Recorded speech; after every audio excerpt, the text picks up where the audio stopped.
Summer holidays வந்தாச்சு, நம்ம GT ஹாலிடேஸும் வந்தாச்சு. GT holidays, South India's #1 travel brand. இந்த ரிஷபராசி நேயர்களுக்கு இந்த மாதம் சித்திரை மாதம் எப்படி இருக்கும்? ரிஷபராசி என்றாலே முதல்ல தெரிஞ்சிங்க, முதல்ல அருள் பொருள் என்ற இரு பிரிவு, அந்த ஆண் பெண் என்ற இரு பிரிவு, சமூகம் ஒரு பிரிவு, நீங்கள் என்பது ஒரு பிரிவு. சமூகத்துக்குள் தான் நீங்கள் அடக்கம். உங்களை இந்த சமுதாயத்தில் நீங்கள் வளர வேண்டுமானால் உங்களுக்கு என்ன தேவை? பொருள் தேவை. அப்போ நான் அருளை வச்சுக்கிட்டு என்ன செய்யறதுங்க? எனக்கு பொருள் தேவைப்படுதுங்க. ஆனால் அந்த பொருளுக்கு அதிபதியே அந்த சுக்கிரன் தான். அந்த சுக்கிரனோட வீட்டுக்கு அதிபதி தான் நீங்கள். அப்போ சுக்கிரனுக்கு அதிபதியாக இருக்கின்ற நீங்கள் என்ன செய்ய வேண்டும்? சூரியன் சாரத்தில் இருப்பவரும், சந்திரனுடைய சாரத்தில் இருப்பவரும், செவ்வாவின் சாரத்தில் இருப்பவரும், இந்த மூவரும் சேர்ந்தவர் தான் இந்த ரிஷபராசிக்காரர்கள். ஆகையினால உங்களுக்கு இப்பொழுது என்ன செய்யும்? நீங்கள் இதுவரையும் எங்கேருந்து தொல்லை வந்தது, எப்படி வந்தது, ஏன் வந்தது, எப்படி என் பொருள்லாம் நான் செலவு பண்ணி எவ்வளோ பக்குவமாக பண்ணால் கூட என்னை விட்டு எப்படி போச்சு, இல்லை எப்படி லாக்காச்சு, இப்படிப்பட்ட கேள்விக்குள்ளே தான் நீங்கள் இருக்கிறீங்க. அப்படிப்பட்ட உங்களுக்கு இன்று சனியும் ராகும் சேர்ந்து கொண்டு உங்களுடைய பொருளாதாரத்தை எப்படி கொடுக்கும்னா, நீங்கள் நினைச்சபடி நடக்காது, நீங்கள் நினைக்காத அளவுக்கு கொடுக்கும். அதுக்கு உங்கள் 30 வயதுக்குள் உங்களுடைய கர்மா, உங்களுடைய ஜாதக விதி எப்படி இருக்கோ அப்படி எடுக்கும். இல்லை 30 வயசுக்கு மேலே 60 வயசுக்குள்ளே இருந்தால் உங்கள் ஜாதக பலனை பொறுத்து தான் அது நிர்ணயிக்கப்படும், உங்களுக்கு கிடைக்கும்.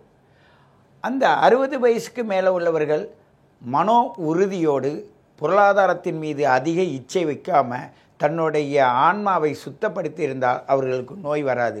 இல்லையானா 11 இருக்கிற சனி ராகு எல்லாம் 3, 6, 11 இருக்கலாம், இருந்தால் நல்ல செய்யும். ஆனாலும் இந்த மாத பலனை தரக்கூடிய சூரியன் அங்கே போய் இருக்கிறாரு. அவர் போகும்போது என்னென்னா, சனியின் சாரத்தை கடந்து போகும்பொழுதெல்லாம் நமக்கு ஒரு சில பிரச்சனைகள் வரும். வீட்டு சம்பந்தமான பிரச்சனை வரும். நம்மளுடைய கார்பெண்டரி ஒர்க்கெல்லாம் அங்கே நடக்கும். வீடை சுத்தம் பண்ணுறது உள்ள சூழ்நிலை வரும். அதெல்லாம் அரைங்குறையமாக முடிகிற மாதிரி இருக்கும். உங்களோட வாழ்க்கையில் நீங்கள் எதை திட்டமிட்டீங்களோ, உங்களுடைய பேஸ் மட்டம் போட்டிருந்தீங்கனாக்கா அந்த கார்பெண்டர் ஒர்க்கில் வந்து நின்றுடும். அதெல்லாம் நீங்கள் பக்குவப்படுத்தி செய்வதற்கு நீங்கள் என்ன செய்யணும்? உங்களுடைய வாழ்க்கையை எப்படி அந்த இடத்துல நிர்ணயிக்கணும்னா, பொருளாதாரம் சேர்த்து வைத்திருந்தாலும் ஒரு குறிப்பிட்ட அந்த பணத்தை ஒரு பேங்கில் டெபாசிட் பண்ணிவிடுங்க. டெபாசிட் பண்ணிவிட்டு அந்த பணத்தை திருப்பி நீங்கள் என்னன்னாக்கா லோன் மாதிரி எடுங்க. யார் பணத்தை? உங்கள் பணத்தை நீங்கள் லோன் மாதிரி எடுங்க. அதுக்கு பிறகு வீடு கட்டுங்க.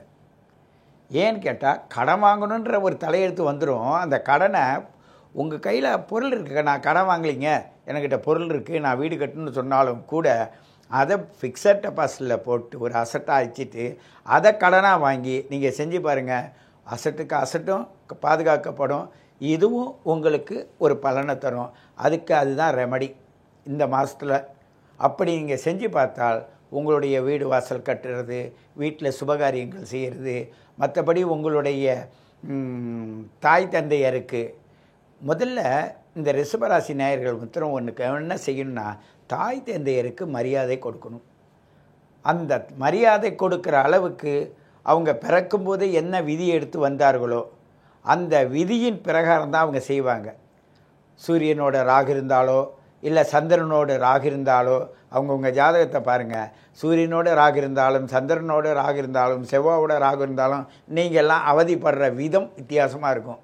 அது உங்கள் ஜாதகத்தை கொடுத்து கேட்கும்போதோ, இல்லை உங்கள் date of birth, time of birth, place of birth கொடுத்து கேட்கும்போது அப்படியே தத்துரமாக எடுத்து சொல்லும்போது பார்த்தீங்கன்னா, உங்களுடைய மனசில் பிரச்சனையா, இல்லை உங்கள் உடலில் பிரச்சனையா, இல்லை உங்கள் நாடி நரம்புகளில் பிரச்சனையா, சொத்து சுகத்தின் மீது பிரச்சனையா, இப்படி பொருளாதாரத்தை சார்ந்த எந்த பிரச்சனை என்பது உங்களுடைய பிறப்பு எந்த காலத்தில் எடுத்தீர்களோ அதை பொறுத்து தான் உங்களுக்கு தெளிவாக கூற முடியுமே தவிர, பொது விதியின்படி உங்களுக்கு பழைய பிரச்சனைகள் குறையும், புது பிரச்சனை உருவாகும்.